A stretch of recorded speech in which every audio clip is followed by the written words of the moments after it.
So it's Saturday morning, May 2nd, and honestly, I've been sitting with this week's data for a couple of days now, and I had to make this video.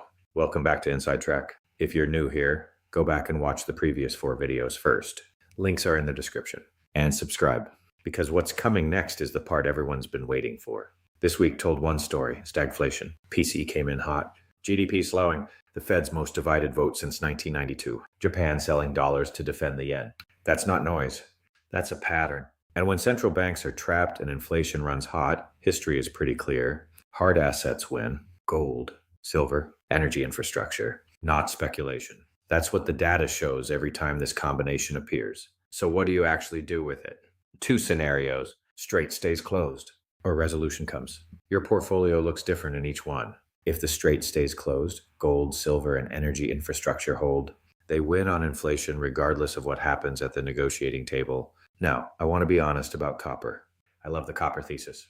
AI data centers need it. Supply constraints are real, but copper is different from gold and silver. Gold and silver win on inflation. Copper wins on demand.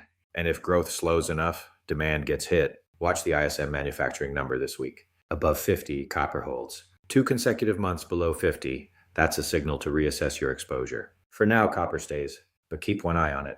Beyond the hard assets, here's where the real opportunity is. I call it the asymmetric torque bucket.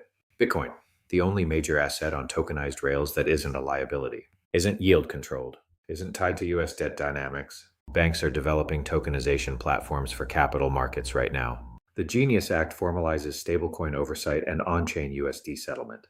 Bitcoin is the only thing on those rails that nobody controls. It's also volatile and policy sensitive, so position sizing matters.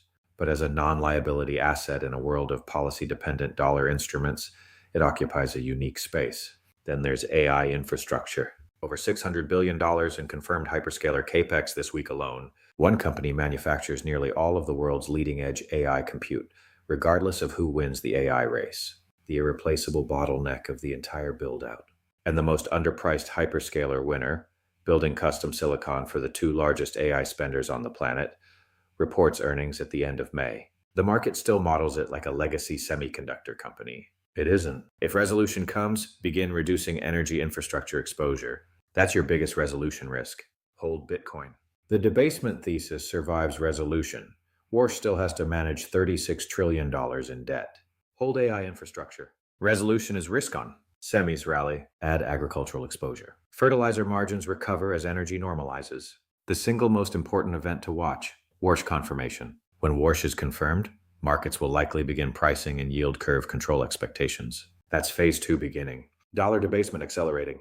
Bitcoin's primary macro catalyst arriving. That's your signal to watch for. The thesis is executing. The data confirmed it. The portfolio framework is in place. I'll be back the moment Warsh is confirmed with video 6. That's when step 6 begins, and everything we've been mapping starts its next chapter. Don't miss it. Subscribe. Check back soon. The views expressed are my own and for informational purposes only. Not financial or investment advice. Always do your own research.